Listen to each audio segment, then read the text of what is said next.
நேற்று மதிமுக எடுத்திருக்கிற முடிவு, இப்போ 2 எம்எல்ஏக்கள் நாங்கள் ராஜினாமா செய்ய மாட்டோம்னு சொல்லியிருக்கிறாங்க. உண்மையில என்னதான் நடந்தது மதிமுகக்குள்ள? தேர்தல் முடிவு மே 4ஆம் தேதி வருகிறது. 5ஆம் தேதியே காங்கிரஸ் வெளியில் போயிட்டு தாவேக்காவுக்கு ஆதரவு கொடுப்பார்கள் அப்படிங்கிறது வெட்ட வெளிச்சமாகிவிட்டது. காங்கிரஸ் எதிர்பார்த்தபடி 6ஆம் தேதி தங்களுடைய முடிவை அறிவித்து விட்டார்கள்.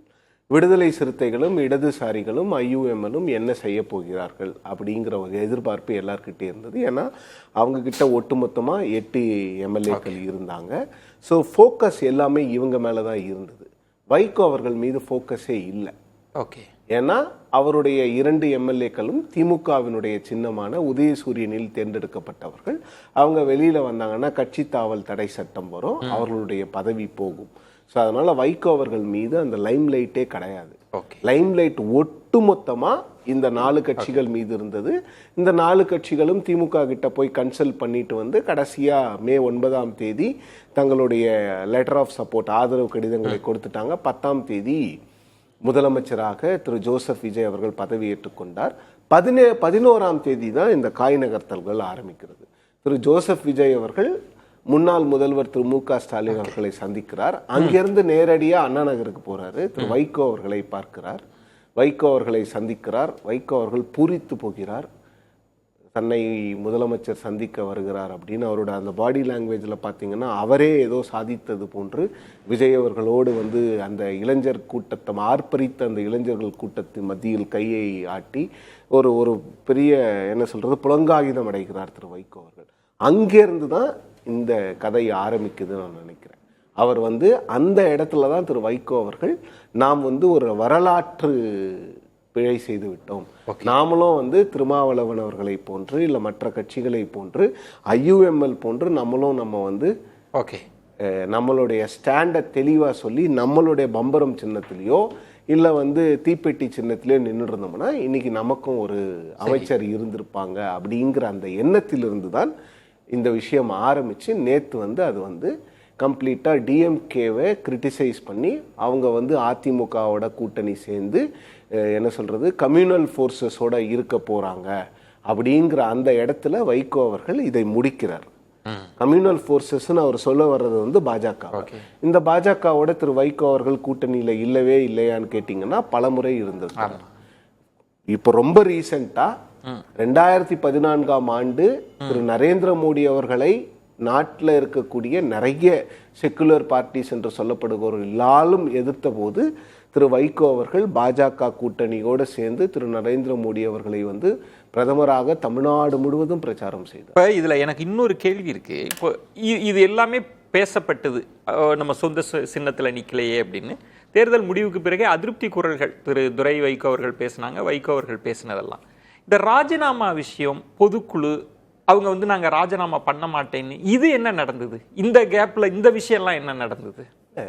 Clear disconnect Vijayan. இவங்க எப்படியாவது விஜய் அவர்களோடு நெருக்கமாக இருக்கலாமான்னு நினைக்கிறாங்க. சரி, அதுதான் இதுல இருக்கக்கூடிய உண்மை. எல்லா கட்சிகளுக்கும் பதவிங்கிறது முக்கியம். இன்னொன்னு இது ஹிஸ்டாரிக் ஆப்பர்ச்சுனிட்டி. வேற யாரும் இது வரைக்கும் ஆட்சியில் பங்கு அதிகாரத்தில் பங்கு கொடுக்கலங்கிறதெல்லாம் நான் ஒத்துக்கிறேன். அதனால இவங்க பண்றது தப்பு இல்லை. ஆனா பார்ட்டிக்கும் பார்ட்டியோட லீடர்ஷிப்க்கும் எம்எல்ஏஸ்க்கும் ஒரு பெரிய டிஸ்கனெக்ட் இருக்குது. அந்த டிஸ்கனெக்டை தான் இது வெளியில காமிக்குது. என்னன்னா எம்எல்ஏக்கள் இப்பதான் அவங்க எலெக்ட் ஆகிருக்கிறாங்க. அவங்க எலெக்ட் ஆனது திமுகவுடைய சிம்பல்ல. நீங்க திமுகவுடைய சிம்பல்ல எலெக்ட் ஆனீங்கன்னா நீங்க அன்அஃபீஷியலோ இல்ல அஃபீஷியலோ திமுகவினுடைய மெம்பர். நீங்க வெளியில வந்தீங்கன்னா உங்க மீது கட்சி தாவல் தடை சட்டம் பாயும். அதனாலதானே ராஜினாமா பண்ணா கூட அவங்க போய் இப்போ இந்த 4 பேர் மேல போய் இபிஎஸ் ஒரு புகார் கொடுத்து கேட்டிருக்காங்கல்ல, நோட்டீஸ் ஸ்பீக்கர் கொடுத்துருக்கிறார்ல. ஒருவேளை திமுக இன்னொன்னு திமுக லீகலா எல்லா விஷயங்களையும் சரியா செய்யக்கூடிய ஒரு கட்சி. ஸோ அவங்க இதை சுப்ரீம் கோர்ட் வரைக்கும் கொண்டு போயிட்டாங்கன்னா இவங்களுக்கு வாய்ப்பே சிக்கல்கள் ஆகும். வாய்ப்பே இல்லாம இவங்க 2 பேர் இப்பதான் வந்திருக்கிறாங்க. அவங்களும் வைகோ அவர்கள் அவருடைய கட்சி பத்தி பார்க்கும்போது இந்த 2 எம்எல்ஏக்களும் அவங்களோட சொந்த விஷயங்களையும் பார்ப்பாங்கல்ல. நாங்க இப்பதான் எம்எல்ஏவா இருக்கிறோம், 1 மாசத்துல 2 மாசத்துல ரிசைன் பண்ண வேண்டிய கட்டாயம். அவர் சொல்றாரு, பொதுக்குழுவில் பேசினதுல கவனிக்க வேண்டியது, நாங்கள் சொன்னோம், விஜய் அவர்களே முதல்வரே சொன்னார், நான் 1 மணி நேரம் 20 நிமிஷம் பேசினதா சொல்றார். அது எங்கு பேசப்பட்டது, அது அதிகாரப்பூர்வமா 3/4 மணி நேரம் தான் அவர் சந்திச்சாரு அப்ப தலைமைச் தனி- செயலகத்துல. அப்ப 1 மணி நேரம் 20 நிமிஷம் எங்க தெரியல, பேசுனாங்க எப்படி, எந்த கணக்குல சொல்லப்படுகிறதுன்னு தெரியல. பட் அதுல அதுல அவர் சொல்றது சிவப்பிரியன், அதுல நான் சொன்னேன், எம்எல்ஏட்ட சொன்னேன், அவரு தயங்குனாரு. நான் சொன்னேன், நீ ஜெயிச்சினா இதை விட உயர்ந்த இடத்துக்கு போவாய் அப்படின்னா அமைச்சர் பதவி சொல்றாரா? ஆமா, வேற என்ன, அமைச்சர் பதவி தான் சொல்றாரு. அப்போ அதையும் வேண்டான்ட்டாங்களா அவங்க 2 பேரும்? அமைச்சர் பதவி வேண்டாமா அவங்களுக்கு? அப்படி இல்ல விஜயன்.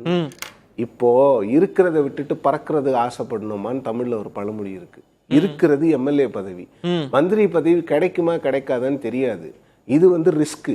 ராஜினாமா பண்ணிட்டு திருப்பி போய் நின்னு அதெல்லாம் செலவு யாரோ பாத்துக்கிறாங்கன்னு கூட வச்சுக்கோங்க. சரி, நிக்கணும்ல. ஒருவேளை ஜெயிக்கலன்னா இருந்த பதவியும் போயிடும்ல. இருக்கிறத விட்டு ஏன் பறக்கிறதுக்கு ஆசைப்படணுங்கிறத அந்த எம்எல்ஏக்கள் சொல்றாங்க. இன்னொன்னு, அவங்களுக்கு உண்மையிலே இந்த எம்எல்ஏ பதவியாவது காப்பாத்திக்கணும், பேசலாம், இல்லாம இருக்கணும். இன்னொன்னு, முதலமைச்சர்கிட்ட பேசினாரு, முதலமைச்சர் சொன்ன ஒரு விஷயமா திரு வைகோ அவர்கள் சொன்னார்ல, அங்கதான் இன்னொரு ஆட்டம் ஆரம்பிக்குது. இதுவரைக்கும் இந்த குதிரை பேரம் இல்ல, அவங்களா விருப்பப்பட்டு வராங்கன்னு சொன்னதெல்லாம் திரு வைகோ அவர்கள் தெரிந்தோ தெரியாமலோ அறிந்தோ அறியாமலோ தாவேக்காவினுடைய இந்த குதிரை பேர விஷயங்களை வெளிப்படையா போட்டு உடைச்சிருக்கு. பேசலாம்.